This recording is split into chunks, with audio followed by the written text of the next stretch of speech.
ഇതിങ്ങനെ തന്നെ ഒരുപാട് എക്സാംസിൽ PUP-ലൊക്കെ എപ്പോഴും റിപ്പീറ്റ് അടിച്ച് ചോദിക്കുന്ന ഒന്നാണ് LAD. സർവ്വഭാഷാ വ്യാകരണത്തെക്കുറിച്ചുള്ള സിദ്ധാന്തമാണ് രചനാന്തര പ്രചരണ വ്യാകരണം. യൂണിവേഴ്സൽ വ്യാകരണ സിദ്ധാന്തം ഭാഷാ വികസനത്തിൽ മുന്നോട്ട് വെക്കുന്നതും നോം ചോംസ്കി ചോദിക്കാൻ സാധ്യതയുള്ള ഒന്നാണ് എന്ന് മനസ്സിലാക്കുക. ഹായ്, നമസ്കാരം. എൻട്രിയുടെ A to Z സീരീസിൻ്റെ പുതിയൊരു അധ്യായത്തിലേക്ക് എല്ലാവർക്കും സ്വാഗതം. അപ്പം A മുതൽ H വരെയൊക്കെ എത്തിയിട്ടുണ്ട്. Iയിലേക്ക് നമ്മൾ പോകാൻ പോവാണ്. ആദ്യത്തെ ക്ലാസ്സുകളൊക്കെ കണ്ടിട്ടില്ലാത്തവർ കണ്ടിട്ട് വരികയാണെങ്കിൽ ബേസിക് ആയിട്ടുള്ള ഒരുപാട് കാര്യങ്ങൾ നിങ്ങൾക്ക് അവിടെ കിട്ടുന്നതായിരിക്കും. നമ്മൾ ചെയ്യുന്നൊരു മെത്തേഡ് ഉണ്ടല്ലേ, ആദ്യം കുറേയേറെ ക്വസ്റ്റ്യൻസ് കാണിക്കുന്ന ഒരു മേഖലയായിട്ട് ബന്ധപ്പെട്ട് അതിനുശേഷം അതുമായിട്ട് ബന്ധപ്പെട്ട ടോപ്പിക്കിനെ ഡീറ്റെയിൽ ആയിട്ട് ഡിസ്കസ് ചെയ്യണം. കഴിഞ്ഞൊരു ക്ലാസ്സിൻ്റെ തുടർച്ചയാണ് പക്ഷേ ഈ ക്ലാസ്. കഴിഞ്ഞ ക്ലാസ്സിൽ നമ്മൾ ഭാഷാ വികാസമായിട്ട് ബന്ധപ്പെട്ട് പെഡഗോഗിയും സൈക്കോളജിയും മിക്സ് ആയിട്ടുള്ള ടോപ്പിക്കാണ് എടുത്തത്. അതിൽ ക്വസ്റ്റ്യൻസ് ആദ്യം കാണിച്ചിരുന്നു. ഒരു ക്വസ്റ്റ്യൻ കാണിച്ചിട്ട് തന്നെ നമുക്ക് അതിലേക്ക് പോകാം. ലാസ്റ്റ് കാണിച്ചിരുന്ന ഒരു ക്വസ്റ്റ്യൻ നോം ചോംസ്കിയുടെ ഭാഷാർജനത്തെ അനുകൂലിക്കുന്ന ഘടകങ്ങൾ ഏതെല്ലാം എന്നുള്ളതായിരുന്നു. അതിൽ 4 ഓപ്ഷൻസ് ഉണ്ടായിരുന്നു. അതിൽ ABC ഇതെല്ലാം വരുന്നു എന്നുള്ളതാണ്, ഇവയെല്ലാം എന്നുള്ളതായിരുന്നു. നമ്മൾ ആ ക്വസ്റ്റ്യനിൽ കണ്ടവരെണ്ണമാണ് അതിൻ്റെ ആൻസർ ഓപ്ഷൻ D ആയിരുന്നു എന്നുള്ളതൊക്കെ പറഞ്ഞതാണ്. ഇത്തരത്തിൽ ക്വസ്റ്റ്യൻസ് കണ്ടുപോയിട്ടുണ്ട്. അതിൽ പിയാഷയുടെ വരെ ഭാഷയുടെ മേഖലയിലുള്ള പഠനത്തെക്കുറിച്ച് നമ്മൾ പറയുകയുണ്ടായി. ഇന്നത്തെ ക്ലാസ്സിൽ അതിൻ്റെ കണ്ടിന്യൂഷനായിട്ട് നോം ചോംസ്കിയുടെയും അതുപോലെ വൈഗോസ്കിയുടെയും ഭാഷാ വികാസവുമായിട്ട് ബന്ധപ്പെട്ട കോൺട്രിബ്യൂഷൻസിനെ കുറിച്ചിട്ടാണ് പറയാൻ പോകുന്നത്. അപ്പോൾ ആദ്യം നോം ചോംസ്കി വളരെ ഇമ്പോർട്ടൻ്റ് ആയിട്ടൊരു പേരാണ്. നമുക്ക് ഒരുപാട് ക്വസ്റ്റ്യൻസ് പ്രതീക്ഷിക്കാം. ഇതുവരെ ഒരുപാട് എക്സാംസിൽ ചോദിച്ചിട്ടുള്ള ഒരു കാര്യം തന്നെയാണ്. അതായത് ആധുനിക ഭാഷാശാസ്ത്രത്തിൻ്റെ പിതാവ് നോം ചോംസ്കിയാണ്. ആരാ? ആധുനിക ഭാഷാശാസ്ത്രത്തിൻ്റെ പിതാവ് Noam Chomsky. Language and mind എന്ന ഗ്രന്ഥത്തിൻ്റെ കർത്താവ് നോം ചോംസ്കി. യൂണിവേഴ്സൽ വ്യാകരണ സിദ്ധാന്തം ഭാഷാ വികസനത്തിന് മുന്നോട്ട് വെച്ച വ്യക്തി നോം ചോംസ്കി. ഇതെല്ലാം ഇമ്പോർട്ടൻ്റ് ആയിട്ടുള്ള കാര്യമാണ്. ഇതിങ്ങനെ തന്നെ ചോദ്യമായിട്ട് പ്രതീക്ഷിക്കാം. ആധുനിക ഭാഷാശാസ്ത്രത്തിൻ്റെ പിതാവ്, അതുവരെ ഉണ്ടായിരുന്ന ചിന്തകളിൽ നിന്ന് മാറ്റിക്കൊണ്ട് ഭാഷാ വികാസത്തെ സംബന്ധിച്ച പുതിയൊരു നൂതനമായ ആശയം ഇൻട്രൊഡ്യൂസ് ചെയ്തയാൾ. ലാംഗ്വേജ് ആൻഡ് മൈൻഡ് എന്ന ഗ്രന്ഥം രചിച്ചു. യൂണിവേഴ്സൽ വ്യാകരണ സിദ്ധാന്തം, ലാംഗ്വേജ് അക്വിസിഷൻ ഡിവൈസ് പോലുള്ള കാര്യങ്ങളൊക്കെ അദ്ദേഹം ഇൻട്രൊഡ്യൂസ് ചെയ്ത ആശയങ്ങളാണ് എന്ന് മനസ്സിലാക്കുക. നോം ചോംസ്കിയുടെ പ്രസിദ്ധമായ ഗ്രന്ഥങ്ങൾ എന്തൊക്കെയാണ്? Syntactic structures, current issues in linguistic theory, reflection on language തുടങ്ങിയതൊക്കെ അദ്ദേഹത്തിൻ്റെ പ്രധാനപ്പെട്ട ഗ്രന്ഥങ്ങളിൽ വരുന്നതാണ്. ഭാഷയുടെ വികാസത്തിനായി മനുഷ്യ മസ്തിഷ്കത്തിൽ ഭാഷ സ്വായത്തമാക്കാനുള്ള LAD ലാംഗ്വേജ് അക്വിസിഷൻ ഡിവൈസ് ഉപകരണം ഉണ്ട് എന്ന് വിശദീകരിച്ച ശാസ്ത്രജ്ഞൻ. ഇതിങ്ങനെ തന്നെ ഒരുപാട് എക്സാംസിൽ PUP-ലൊക്കെ എപ്പോഴും റിപ്പീറ്റ് അടിച്ച് ചോദിക്കുന്ന ഒന്നാണ് LAD ലാംഗ്വേജ് അക്വിസിഷൻ ഡിവൈസ്. ഭാഷയുടെ വികസനത്തിനായി മനുഷ്യ മസ്തിഷ്കത്തിൽ ഭാഷ സ്വായത്തമാക്കാനുള്ള ഉപകരണമുണ്ട്.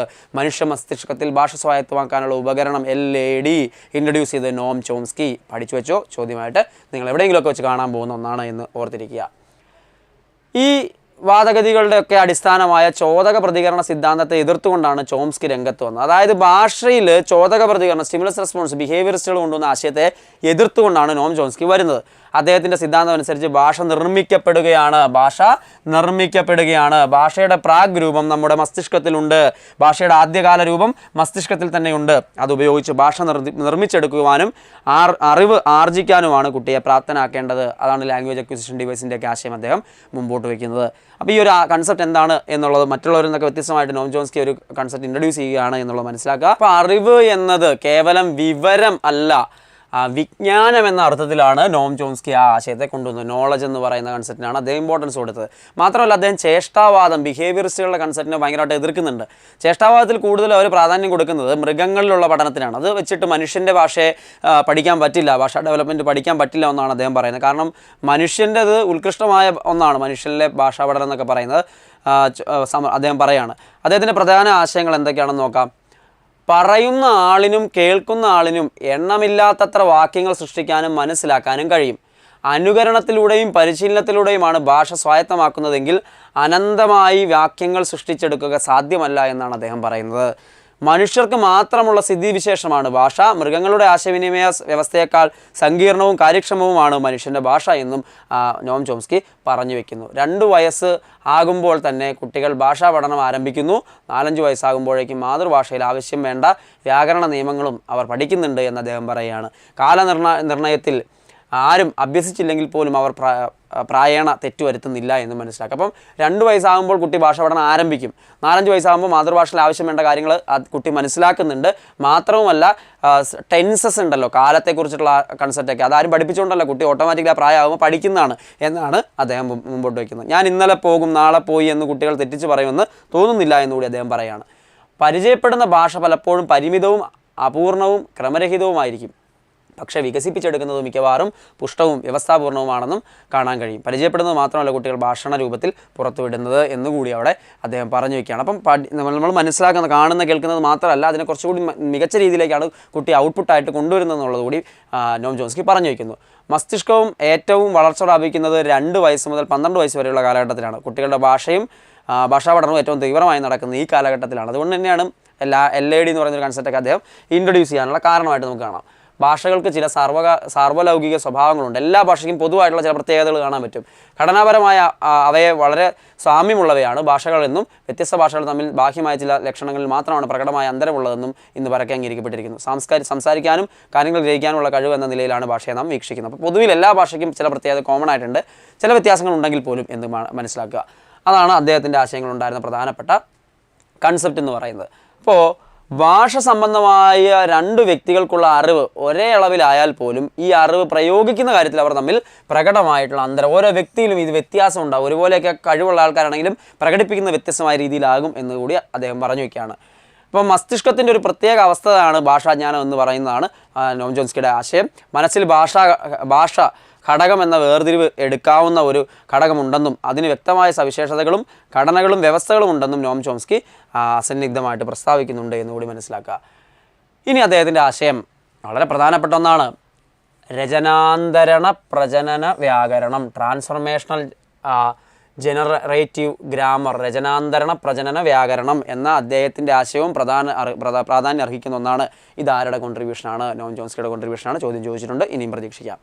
ഭാഷാശാസ്ത്രജ്ഞൻ മുൻഗാമിയായ നോം ചോംസ്കിയാണ് ഭാഷാർജന കൗശലം, ലാംഗ്വേജ് അക്വിസിഷൻ ഡിവൈസ്, LADയുടെ മലയാള വാക്കാണ് ഭാഷാർജന കൗശലം എന്ന് പറയുന്നത്. അതിൻ്റെ ഉപജ്ഞാതാവ്.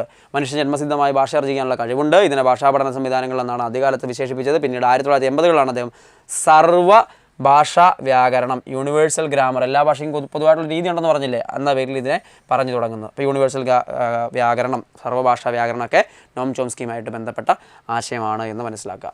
സർവ്വഭാഷാ വ്യാകരണത്തെക്കുറിച്ചുള്ള സിദ്ധാന്തമാണ് രചനാന്തരണ പ്രചരണ വ്യാകരണം, ട്രാൻസ്ഫർമേഷണൽ ജനറേറ്റീവ് ഗ്രാമർ എന്ന് പറയുന്നത്.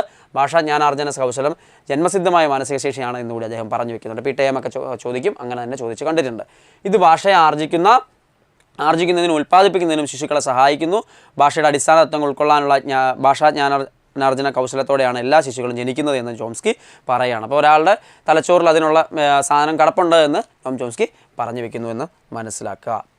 മറ്റൊരു തരത്തിൽ പറഞ്ഞാൽ ശിശുക്കൾ ജനിക്കുന്നത് ഭാഷാ നിയമങ്ങളുടെ മുൻധാരണയോടെയാണ്. അവർ പദാവലി ആർജിക്കുകയേ വേണ്ടു. അപ്പോൾ ഓൾറെഡി അവരുടെ ബ്രെയിനിലുണ്ട്. അതിനെ ഡെവലപ്പ് ചെയ്ത് അല്ലെങ്കിൽ ആ കഴിവിലേക്ക് എത്തേണ്ട കാര്യം മാത്രമേ ഉള്ളൂ, ഓൾറെഡി അവരുടെ ഉള്ളിലുണ്ട് എന്നുള്ളതാണ് അദ്ദേഹം പറയുന്നത്. തൻ്റെ സിദ്ധാന്തത്തിന് ഉപോത്ബദ്ധമായി നിരവധി തെളിവുകൾ ചോംസ്കി നിർത്തുന്നുണ്ട്. എല്ലാ മനുഷ്യ സമൂഹത്തിലും ഭാഷയുടെ അടിസ്ഥാന തത്വങ്ങളിൽ സാദൃശ്യം കാണുന്നതായി ചോംസ്കി അഭിപ്രായപ്പെടുന്നു.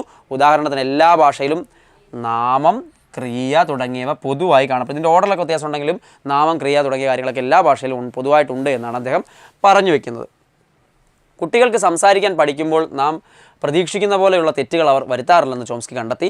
ഉദാഹരണത്തിന് എല്ലാ വാചകങ്ങളും കർത്താവ്, കർമ്മം, ക്രിയ എന്നീ ഘടകങ്ങൾ വേണമെന്ന പൂർണ്ണവാചകങ്ങൾ പറയാൻ തുടങ്ങും മുമ്പ് തന്നെ കുട്ടികൾക്ക് മനസ്സിലാവും. അപ്പോൾ കർത്താവ്, കർമ്മം, ക്രിയ ഇതൊന്നും ആരും ഇതൊക്കെ ഉണ്ടെന്ന് പറഞ്ഞ് പഠിപ്പിക്കേണ്ട കാര്യമൊന്നുമില്ല. ഇത് കുട്ടി ഓട്ടോമാറ്റിക്കലി പറയുന്നുണ്ട് എന്നുള്ളത് പഠിപ്പിക്കേണ്ട കാര്യമില്ലെന്നാണ് അദ്ദേഹം പറയുന്നത്. ഭാഷയുടെ മുഖ്യധർമ്മം ആശയസംവേദനം തന്നെ. എന്നാൽ ചോദ്യം ചോദിക്കുമ്പോൾ അതിൻ്റെ ഉത്തരം കുട്ടികൾ പറയുന്നത് വെറും സംവേദനമല്ല, മറിച്ച് ചോദ്യത്തോടുള്ള പ്രതികരണം വ്യക്തമാക്കുകയാണ് അവർ ചെയ്യുന്നത് എന്നുകൂടി അവിടെ പറഞ്ഞു വെക്കുകയാണ് ചോംസ്കിയുടെ ആശയങ്ങളാണ് പറഞ്ഞു പോകുന്നത്. ഇതിനും ആശയാവതരണം ആവശ്യമാണ് എന്നിരിക്കലും അതുകൊണ്ട് മാത്രം ഭാഷാധർമ്മം പൂർണ്ണമായും നിറവേറ്റപ്പെടുന്നില്ല. ഭാഷാശേഷി വളരുന്നതും സ്വായത്തമാക്കുന്നതും സംവാദങ്ങളിലൂടെയാണ്. സംവാദങ്ങളുടെ പ്രാധാന്യത്തെ അദ്ദേഹം പറഞ്ഞു വയ്ക്കുന്നുണ്ട്. സംഭാഷണം, കഥാവതരണം, കവിതാലാപനം, അനുഭവ വിവരങ്ങൾ, യാത്രാ വിവരങ്ങൾ എന്നിവങ്ങനെ പലതരം പ്രവർത്തനങ്ങളിലൂടെ മാത്രമേ ഭാഷാജ്ഞാനം വളരുകയുള്ളൂ. അപ്പോൾ ഏതെല്ലാം രീതിയിലാണ് സംഭാഷണം, കഥാവതരണം, കവിതാലാപനം, അനുഭവ വിവരങ്ങൾ, ഇതിലൂടെയൊക്കെയാണ്, യാത്രാ വിവരങ്ങളിലൂടെയൊക്കെയാണ് ലാംഗ്വേജ് ഡെവലപ്പ് ചെയ്യുക എന്നുള്ളത് അദ്ദേഹം പറയണം. അപ്പോൾ അതെല്ലാ കാര്യങ്ങളും അവിടെ കൊടുത്തിട്ടുണ്ടെന്നുള്ളതേ ഉള്ളൂ. കുറേ പദങ്ങളോ വാക്യങ്ങളോ പരിചയപ്പെടുന്നത് കൊണ്ടും ഹൃദിസ്ഥമാക്കിയത് കൊണ്ടും ഭാഷാ പ്രയോജനം പൂർണ്ണ നിലയിൽ എത്തില്ല. ഭാഷ ചിന്തയെ സ്വാധീനിക്കുന്നോ ചിന്ത ഭാഷയുടെ മേൽ അധീശത്വം സ്ഥാപിക്കുന്നോ എന്നൊരു ചോദ്യമുണ്ട്. എന്നാൽ ഇവ രണ്ടും പരസ്പരം പൂരകങ്ങളാണെന്നാണ് ചോംസ്കി പറയുന്നത്. അപ്പോൾ നമ്മൾ നേരത്തെ പറഞ്ഞല്ലോ, പിയാഷയുടെ ആശയത്തിൽ ഇത് രണ്ടിൻ്റെയും കുറിച്ചും പ്രാധാന്യം പറയുമ്പോഴും പരസ്പര പൂരകങ്ങളായിട്ട് നിൽക്കുന്ന ഒന്നാണ് ഭാഷയും ചിന്തയും എന്നാണ് നോം ചോംസ്കി പറഞ്ഞു വെക്കുന്നത് എന്നതുകൂടി മനസ്സിലാക്കുക. അപ്പോൾ എല്ലാ പോയിൻറ്റും അവിടെ ഉൾപ്പെടുത്തിയിട്ടുണ്ട്. ജസ്റ്റ് വായിച്ചു പോകാമെന്നുള്ളൂ. അങ്ങനെ ഓരോന്നോരോന്നായിട്ടും ചോദിക്കത്തൊന്നുമില്ല. ജനറലി ഉള്ള ടെക്നിക്കൽ ടേംസൊക്കെയാണ് ചോദ്യങ്ങളിൽ കണ്ടിട്ടുള്ളത്. ചോംസ്കിയുടെ ആശയങ്ങളെ ഡീറ്റെയിൽ ആയിട്ട് മനസ്സിലാക്കാൻ വേണ്ടിയിട്ട് കാര്യങ്ങളൊക്കെ കൊടുത്തിരിക്കുന്നു മാത്രം. അപ്പോൾ ഒരു ഘടന പഠിപ്പിക്കുമ്പോൾ ആ ഘടന മനസ്സിൽ ഒരാശയമായി നിർമ്മിക്കപ്പെടാനാണ് ശ്രമിക്കേണ്ടത്. അതായത് ദിസ് ഈസ് എന്ന സ്ട്രക്ചർ പഠിപ്പിക്കുമ്പോൾ ഇംഗ്ലീഷ് അധ്യാപകൻ ഒരു പേന കാണിച്ചിട്ട് ദിസ് ഈസ് എ പെൻ എന്ന് പറയുമ്പോൾ കുട്ടിയുടെ മനസ്സിൽ ആ ഘടന ഊന്നണമെന്നില്ല. പലപ്പോഴും നിറമോ ആകർഷണീയതയോ ആയിരിക്കാം കുട്ടിയുടെ മനസ്സിൽ. ഇപ്പോൾ ഒരു ദിസ് ഈസ് എ പെൻ എന്ന് പറയുമ്പോൾ അതിൻ്റെ ബ്ലാക്ക് കളർ ആയിരിക്കും, അല്ലെങ്കിൽ ഇതിൻ്റെ സ്ട്രക്ചർ ആയിരിക്കും കുട്ടി ചിന്തിക്കുന്നത്. ദിസ് ഈസ് എന്ന് പറയുന്ന ആശയം കുട്ടിക്ക് മനസ്സിലാകണമെന്നില്ല. മറ്റേതെങ്കിലും, അതായത് പെൻസിൽ, ലീഫ്, ഫ്ലവർ വസ്തുക്കൾ കാണിച്ച് ആവർത്തിച്ചാലും ഇത് തന്നെ സംഭവിക്കാവുന്നതാണ്. അപ്പോൾ എന്ത് ചെയ്യണം? This is A pen, this is John, this is good, this is dirty എന്നിങ്ങനെ വ്യത്യസ്ത സ്വഭാവമുള്ള ഉദാഹരണങ്ങളിലേക്ക് കടക്കുമ്പോൾ സ്വാഭാവികമായും ശ്രദ്ധയൊന്നുന്നത് ദിസ് ഈസ് എന്ന ഘടനയിൽ തന്നെയാകും. അപ്പോൾ ഇതിന് വലിയ പ്രാധാന്യം നോം ചോംസ്കി കൊടുക്കുന്നുണ്ട്. അതായത് വ്യത്യസ്തമായിട്ടുള്ള ആശയങ്ങളിൽ അതിനെ പഠിപ്പിക്കുമ്പോഴാണ് ആ ആശയം ഉള്ളിലേക്ക് കയറുക എന്നുള്ളത്. അതായത് വെറും വാക്കുകളോ വാക്യങ്ങളോ അല്ല മനസ്സിൽ തങ്ങേണ്ടത്, നിർമ്മിക്കപ്പെടുന്ന ആശയങ്ങളാണ് എന്നുള്ളതാണ് ചോംസ്കിയുടെ പ്രധാനപ്പെട്ട ഒരു കൺസെപ്റ്റ് അദ്ദേഹം പറയുന്നത്. ഒരു വൈകാരിക സമഗ്ര ചിത്രം, ഇമോഷണൽ ജസ്റ്റാൾ മനസ്സിൽ നിർമ്മിച്ചെടുക്കാനാണ് കുട്ടികളെ പ്രാപ്തരാക്കേണ്ടത്. ഒരാശയം നേരെ അങ്ങ് പറഞ്ഞു കൊടുക്കുന്നത് കൊണ്ട് അവരുടെ മനസ്സിൽ അതുണ്ടാകണം, അല്ലെങ്കിൽ അതുറക്കണം എന്നില്ല എന്നുകൂടി മനസ്സിലാക്കുക. ഏതെങ്കിലും വിധത്തിൽ കഥയോ കവിതയോ കാർട്ടൂണോ ആയോ ചിത്രമായോ അത് പുനരാവിഷ്കരിക്കാൻ സാധിച്ചാൽ ആശയം സ്വായത്തമായി എന്ന് കരുതാം. അപ്പോൾ ഉള്ളിലുണ്ടായ സാധനത്തെ തിരിച്ച് പ്രകടിപ്പിക്കാൻ സാധിക്കുന്ന ഏതെങ്കിലും തരത്തിൽ ഏതെങ്കിലും കലാപരമായിട്ടൊക്കെ കൊണ്ടുവരാൻ പറ്റുന്നുണ്ടെങ്കിൽ അത് സ്വായത്തമാക്കിയെന്ന് നമുക്ക് മനസ്സിലാക്കാൻ പറ്റും. ഒരു സംഭാഷണം പാഠം അവതരിപ്പിക്കാനുണ്ടെന്ന് കരുതുക. ഓരോ കുട്ടിക്കും അത് സ്വതന്ത്രമായി ചെയ്യാനുള്ള അവസരം നൽകുക. അപ്പോൾ കുട്ടികൾക്ക് കൂടുതൽ അവസരങ്ങൾ നൽകുക, അവർ പഠിച്ച കാര്യത്തെ പ്രകടിപ്പിക്കാനുള്ള അവസരങ്ങൾ നൽകുമ്പോഴാണ് അത് എഫക്റ്റീവ് ആകുന്നതാണ് അതിനകത്ത് പറയുന്നത്. ഗ്രൂപ്പ് പ്രവർത്തനം, അത് ഫലവത്തായില്ലെങ്കിൽ ഗ്രൂപ്പ് പ്രവർത്തനം നൽകാം. 1-2 ഗ്രൂപ്പുകൾ അവതരിപ്പിക്കട്ടെ, എത്രത്തോളം മെച്ചപ്പെട്ടിട്ടുണ്ട്, കൂടുതൽ മെച്ചപ്പെടുത്താൻ എന്തൊക്കെ ആവാം എന്നൊക്കെയുള്ള രീതിയിലുള്ള ചർച്ചകൾ വരുമ്പോഴാണ് കൂടുതൽ എഫക്റ്റീവായിട്ട് ഭാഷ ഡെവലപ്പ് ചെയ്യുന്നതെന്നുള്ളതാണ്. അതിൻ്റെ രീതികളൂടി പറഞ്ഞു പോയെന്നുള്ളൂ. എല്ലാ ഘട്ടത്തിലും അധ്യാപകൻ്റെ അവസരോചിതമായ ഇടപെടൽ വേണം. തൻ്റേതായ മാതൃകൾ അധ്യാപകൻ അവതരിപ്പിക്കണം. ഇതൊക്കെയാണ് ചോംസ്കിയുടെ ആശയങ്ങളിൽ നിന്ന് ക്ലാസ് റൂം ഇംപ്ലിക്കേഷനിലേക്ക് വരുമ്പോഴത്തേക്കും നമുക്ക് പഠിക്കാനുള്ളത്. കാര്യക്ഷമമായ രീതിയിൽ ഭാഷാ പഠനം ഉത്തേജിപ്പിക്കാനുള്ള രാസത്വരകമായ അധ്യാപകൻ പ്രവർത്തിക്കണം. ഭാഷയുടെ നിർമ്മാണത്തിന് സഹായകമായ അറിവ് സൃഷ്ടിച്ചെടുക്കുന്നതിന് ഉചിതമായ രീതിയിൽ അവസരങ്ങൾ ഒരുക്കാൻ ഭാഷാ അധ്യാപകന് കഴിയേണ്ട. അപ്പോൾ ഭാഷാ അധ്യാപകൻ്റെ റോൾ എന്താണ് എന്നുള്ളത് കൂടി നോം ചോംസ്കി അവിടെ പറഞ്ഞു വെക്കുന്നുണ്ട് എന്ന് കാണാനായിട്ട് സാധിക്കും. ഏത് രീതിയിൽ ക്ലാസ് മുറിയിൽ അതിനെ പ്രയോജനപ്പെടുത്തുന്നുള്ളത്. അപ്പോൾ ഇത്രയും നേരം പറഞ്ഞ എന്താ? നമ്മുടെ നോം ചോംസ്കിയുടെ ഭാഷാവികാസവുമായിട്ട് ബന്ധപ്പെട്ട അദ്ദേഹത്തിൻ്റെ പ്രധാനപ്പെട്ട ആശയങ്ങൾ അതെന്തെല്ലാമാണെന്ന് വിശദമായിട്ട് പോയിന്റ്സ് ആയിട്ട് കൊടുത്തിട്ടുണ്ട്. വീണ്ടും റിപ്പീറ്റായിട്ട് വായിക്കാൻ ശ്രമിക്കുക. അതിൽ ആ ടെക്നിക്കൽ ടൈംസ് പറഞ്ഞ എല്ലാം പഠിച്ചു വെക്കണം. അത് ചോദ്യമായിട്ട് ചോദിക്കാറുണ്ട്. ഇനി നമുക്ക് വൈഗോസ്കിയുടെ ആശയങ്ങളാണ്. അതായത് മാർക്സ്, ഏംഗൽസ്, ഹേഗൽ, പിയാഷെ, വെർണർ തുടങ്ങിയവരുടെ പഠനങ്ങളും ചിന്തകളും ഭാഷയെയും ചിന്തയെയും കുറിച്ച് പഠിക്കുന്നതിൽ വൈഗോസ്കിയെ സ്വാധീനിച്ചിട്ടുണ്ട്. ഇവരൊക്കെ വൈഗോസ്കിയെ സ്വാധീനിച്ച ആൾക്കാരാണെന്ന് മനസ്സിലാക്കുക. അദ്ദേഹത്തിൻ്റെ ചിന്തയും ഭാഷയും എന്ന ഗ്രന്ഥം ആരുടേത് ചോദ്യമാണേ. Thought and language Vygotsky. Language എന്ന് കാണുമ്പോൾ അറിയാതെ നോം ചോംസ്കിന് ഓർമ്മ വരും. അല്ല, വൈഗോസ്കിയാണ് ഈ ഒരു ചിന്തയും ഭാഷയും അതിൻ്റെ കർത്താവ് എന്ന് പറയുന്നത്. ചിന്തയുടെയും ഭാഷയുടെയും വികാസത്തെക്കുറിച്ച് അദ്ദേഹം വളരെ ഡീറ്റെയിലായിട്ട് ഈ ഒരു പുസ്തകത്തിൽ പറയുന്നുണ്ട്. പദത്തിൻ്റെ അർത്ഥത്തെക്കുറിച്ചും വൈഗോസ്കിയുടെ വ്യക്തമായ പക്ഷം നമുക്ക് ഇതിൽ നിന്ന് കാണാനായിട്ട് സാധിക്കും. സിദ്ധാന്തങ്ങളെ ബോധത്തിൻ്റെ സാങ്കേതികത്വവുമായി ബന്ധിപ്പിക്കാൻ വൈഗോസ്കി തൻ്റെ ഗ്രന്ഥത്തിലൂടെ ശ്രമിച്ചിട്ടുണ്ട്. ചിന്തയും ഭാഷയും വേറിട്ടാണ് വികാസം പ്രാപിക്കുന്നതെന്നും രണ്ടിനും വ്യത്യസ്തമായ ജനിതക സ്വഭാവങ്ങളാണെന്നും വൈഗോസ്കി സൂചിപ്പിച്ചിട്ടുണ്ട്. ചോദ്യമാണ്, ചിന്തയും ഭാഷയും വേറിട്ടാണ് വികാസം പ്രാപിക്കുന്നതെന്നും രണ്ടിനും വ്യത്യസ്ത ജനിത സ്വഭാവങ്ങളാണെന്നും പറഞ്ഞതാര്? ഇതൊരു ചോദ്യമായിട്ട് ഇതിനു മുമ്പ് ചോദിച്ചിട്ടുണ്ട്. അത് വൈഗോസ്കിയുടെ ആശയമാണ്. അപ്പോൾ ഈ ആശയം നോം ചോംസ്കിയും ഒന്നും അങ്ങനെ അല്ല പറഞ്ഞിട്ടുള്ളത് എന്നുകൂടി ഓർത്തിരിക്കുക. പരസ്പര ബന്ധിതമല്ലാതെ തന്നെ അവ നിരപേക്ഷമായി വികസിക്കുന്നു. ഇത് വ്യത്യസ്തമായിട്ട് ഇത് രണ്ട് ഇൻഡിപെൻഡൻ്റ് ആയിട്ട് വികസിക്കുന്നു എന്നുള്ള ഭാഷയും ചിന്തയും ബാക്കിയുള്ള അങ്ങനെയല്ല പറഞ്ഞു വെച്ചിരിക്കുന്നത്. ചിന്തയും ഭാഷയും തമ്മിലുള്ള ബന്ധം നിരന്തരം മാറിക്കൊണ്ടിരിക്കുകയാണ്. 2 വയസ്സിന് മുമ്പ് ചിന്തയും ഭാഷയും വേറിട്ട് തന്നെയാണ് വികസിക്കുന്നത് എന്നുകൂടി അദ്ദേഹം പറഞ്ഞു വയ്ക്കുകയാണ്. അപ്പോൾ അതാണ് അതിലെ ഏറ്റവും പ്രധാനപ്പെട്ട പോയിന്റ്, വൈഗോസ്കി പറഞ്ഞു വയ്ക്കുന്നതിൽ ഏറ്റവും പ്രധാനപ്പെട്ട പോയിന്റ്. 2 വയസ്സിന് ശേഷമാണ് ചിന്തയും ഭാഷയും സമന്വയിക്കുന്നത്. ഭാഷ വാചികവും യുക്തിപരവുമാകുന്നത് അപ്പോഴാണ്. ചിന്തയും ഭാഷയും സമന്വയിക്കുന്ന എപ്പോഴാണ്? 2 വയസ്സിന് ശേഷമാണ് എന്ന് നമ്മുടെ വൈഗോസ്കി പറഞ്ഞു വയ്ക്കുന്നുണ്ട്.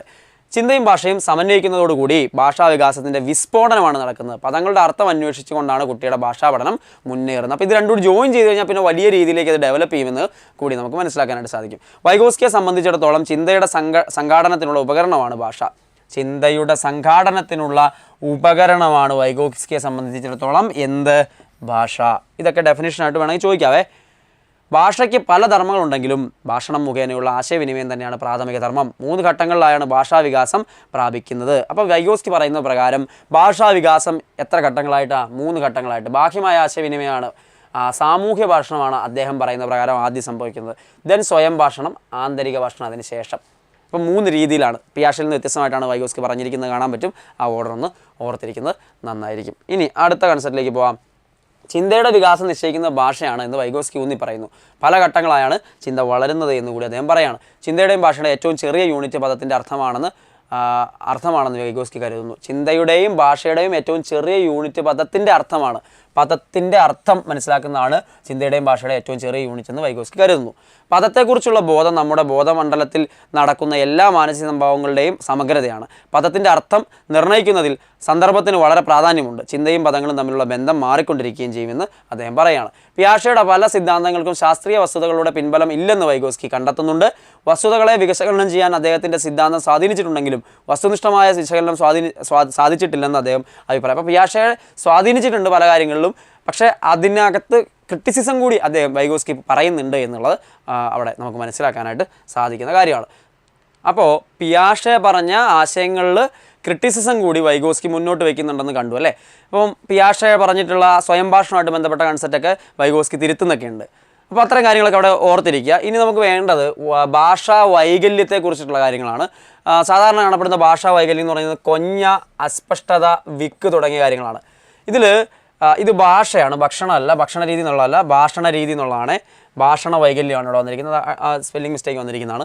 അക്ഷരങ്ങളുടെയും പദങ്ങളുടെയും ഉച്ചാരണത്തിൽ വരുന്ന മാറ്റം ശൈശവകാലത്തെ ഭാഷണ രീതി മാറ്റമില്ലാതെ തുടരുന്നതിന് കാരണമാകും. അത് അങ്ങനെ ഭാഷണ വൈകല്യം വരുന്നതാണ് കൊഞ്ഞ എന്ന് പറയുന്നത്. അതായത് കൊഞ്ഞ കുട്ടികളായിരുന്നവ പറഞ്ഞ രീതി പിന്നെയും തുടർന്ന് വരികയാണ്. അക്ഷരങ്ങളുടെയും പദങ്ങളുടെയും ഉച്ചാരണത്തിൽ വരുന്ന മാറ്റം എന്നുള്ളത് കൊണ്ടുണ്ടാകുന്നതാണ് കൊഞ്ഞ എന്താണെന്ന് നിങ്ങൾക്കറിയാം, സൗണ്ടിനെ ബാധിക്കുന്ന കാര്യമാണ് എന്ന് മനസ്സിലാക്കുക. ഒന്നിലധികം പദങ്ങൾ അസാധാരണമായി ഒട്ടിച്ചേരുന്നത് മൂലം ഉണ്ടാകുന്ന ഭാഷണ വൈകല്യമാണ് അസ്പഷ്ടത. അപ്പോൾ വാക്കുകൾ പറയുമ്പോൾ കൂടിച്ചേർന്ന് പോകുന്നതാണ് അസ്പഷ്ടത എന്ന് പറയുന്നത്. ഒരു പദം ഉച്ചരിക്കുന്നതിന് മുമ്പ് കുട്ടി ചില അക്ഷരങ്ങൾ ആവർത്തിക്കുന്നതാണ്. വിക്കൊക്കെ കേട്ടിട്ടുള്ളതാണ്. അതും ഈ പറയുന്ന ഭാഷണ വൈകല്യങ്ങൾ വരുന്നതാണ്. ചില ശബ്ദങ്ങൾ യഥാസമയം ഉച്ചരിക്കാൻ കഴിയാതെ വരുമ്പോൾ അസ്വാഭാവികമായ മുഖചേഷ്ടകൾ വന്നു പോകുന്നു. ഇതാണ് സ്റ്റാമറിങ് അഥവാ വിക്കിൻ്റെ തന്നെ ഭാഗമായിട്ട് വരുന്നതാണ്. അപ്പോൾ ഇത്തരം കാര്യങ്ങളൊക്കെ ഒന്ന് ജനറലായിട്ട് ഓർത്തിരിക്കുക. അതുപോലെ തന്നെ രണ്ട് പ്രധാനപ്പെട്ട പോയിന്റ് ഒരിക്കൽ കൂടി പറയുകയാണ്. എല്ലാ നവജാത ശിശുക്കളും ജന്മനാ തന്നെ ഭാഷയുടെ ആന്തരിക ഘടന മനസ്സിലാക്കി ഭാഷാവികാസം സാധ്യമാക്കുന്നതിനുള്ള ഒരു ലാംഗ്വേജ് അക്വിസിഷൻ ഡിവൈസ് ഉണ്ട് എന്ന്, ലാംഗ്വേജ് അക്വിസിഷൻ ഡിവൈസ് LAD ഉണ്ട് എന്ന് പറയുന്നത് നോം ചോംസ്കി ചോദ്യമായിട്ട് വരും. യൂണിവേഴ്സൽ വ്യാകരണ സിദ്ധാന്തം ഭാഷാവികസനത്തിൽ മുന്നോട്ട് വയ്ക്കുന്നതും നോം ചോംസ്കി ചോദിക്കാൻ സാധ്യതയുള്ള ഒന്നാണ് എന്ന് മനസ്സിലാക്കുക. CTA എന്ന ഇംഗ്ലീഷ് അക്ഷരങ്ങളെ പുനഃക്രമീകരിച്ച് ഒരു ജീവിയുടെ നാമമാക്കാമോ എന്ന ചോദ്യത്തിന് മിക്ക കുട്ടികളും ഉത്തരം കണ്ടെത്തി. ഈ ടെസ്റ്റ് കുട്ടികളുടെ ഏത് കഴിവിനെയാണ് അളക്കുന്നത്? കുട്ടികളുടെ ഭാഷണപരമായ കഴിവിന്. ഇപ്പോൾ CTA ചേർത്തിട്ട് CAT ക്യാറ്റാക്കാനായിട്ടുള്ള കഴിവ്, അത് കുട്ടികളുടെ ഭാഷണപരമായ കഴിവിനെയാണ് സൂചിപ്പിക്കുന്നത്. ഇതിന് മുമ്പ് ചോദിച്ചിട്ടുള്ള ഒരു ക്വസ്റ്റ്യനാണ്, അതൊരു എക്സാമ്പിളായിട്ട് കൊടുത്തിരിക്കുകയാണ്. ഭാഷയിലെ അർത്ഥപൂർണ്ണമായ ഏറ്റവും ചെറിയ ഘടകത്തെയാണ് രൂപിമം എന്ന് വിളിക്കുന്നത്. അത് ലാംഗ്വേജ് പെഡഗോഗിയുടെ ഭാഗമായിട്ട്, മലയാളത്തിലേക്ക് പെഡഗോഗിയുടെ ഭാഗമായിട്ട് വേണമെങ്കിൽ നിങ്ങൾക്ക് LPP എക്സാമിനൊക്കെ ചോദിക്കാൻ സാധ്യതയുള്ള ഒരു പോയിൻ്റാണ്. രൂപിമം എന്താണെന്ന് മനസ്സിലാക്കി വയ്ക്കുക. അതേപോലെ ഭാഷയുടെ വികാസത്തിനായി മനുഷ്യ മസ്തിഷ്കത്തിൽ ഭാഷ സ്വായത്തമാക്കുന്നതിനുള്ള LAD ഉണ്ടെന്ന് അല്ലേ, ലാംഗ്വേജ് അക്വിസിഷൻ ഡിവൈസ് ഓൾറെഡി കണ്ടതാണ്. LAD എന്ന് ചോദിച്ചാൽ തെറ്റിക്കരുത്, ചോംസ്കി ആണ് എന്ന് പറഞ്ഞു. അർത്ഥപൂർണ്ണമായ വാചിക പഠനത്തിൻ്റെ വക്താവ് വൈഗോസ്കി ആണ് എന്ന് നമ്മൾ ഇതിനോടകം ആദ്യ ക്വസ്റ്റ്യൻസ് ഡിസ്കസ് ചെയ്യുന്ന സമയത്ത് കണ്ടിട്ടുള്ളതാണ്. അപ്പോൾ ഞാൻ വീണ്ടും പറയുകയാണ്, കുറച്ച് ഡ്രൈ ആയിട്ടുള്ളൊരു ടോപ്പിക്കാണ്, പെഡഗോഗിയുടെ ഭാഗത്തു നിന്നുള്ള വരുന്ന ഒരു ടോപ്പിക്കാണ്. അതുകൊണ്ട് കൺഫ്യൂഷൻസ് ഒക്കെ ഉണ്ടാവും. പ്രധാനമായിട്ട് ആ ടേംസ്, LAD പോലുള്ള ടേംസുകൾ, അതുപോലെ യൂണിവേഴ്സൽ വ്യാകരണം അല്ലേ, അതെല്ലാമായിട്ട് ബന്ധപ്പെട്ട ടേംസ് നിങ്ങൾ ഓർത്തിരിക്കുക. അതാണ് ചോദ്യമായിട്ട് വന്നുകൊണ്ടിരിക്കുന്നത്. പിന്നെ വൈഗോസ്കിയും പിയാഷെയും മുമ്പോട്ട് വെച്ചിരിക്കുന്ന എന്ത് ആശയമാണെന്നുള്ളത് ഓർത്തിരിക്കുക. ആ ഭാഗത്തുള്ള ചോദ്യങ്ങളും വന്നിട്ടുണ്ട്. അപ്പോൾ അത് നിങ്ങൾക്ക് മനസ്സിലാകുന്നതിന്, ബേസിക് ആയിട്ടുള്ള ചില ആശയങ്ങൾ മനസ്സിലാകുന്നതിന് ഈ ഒരു ക്ലാസ് യൂസ്ഫുൾ ആയെന്ന് പ്രതീക്ഷിക്കുകയാണ്. മറ്റൊരു ടോപ്പിക്കും അതിൻ്റെ ക്വസ്റ്റ്യൻസും ഒക്കെ ആയിട്ട് A to Z സീരീസിൻ്റെ അടുത്ത ഭാഗവുമായിട്ട് വീണ്ടും കാണാം. എല്ലാവർക്കും നന്ദി.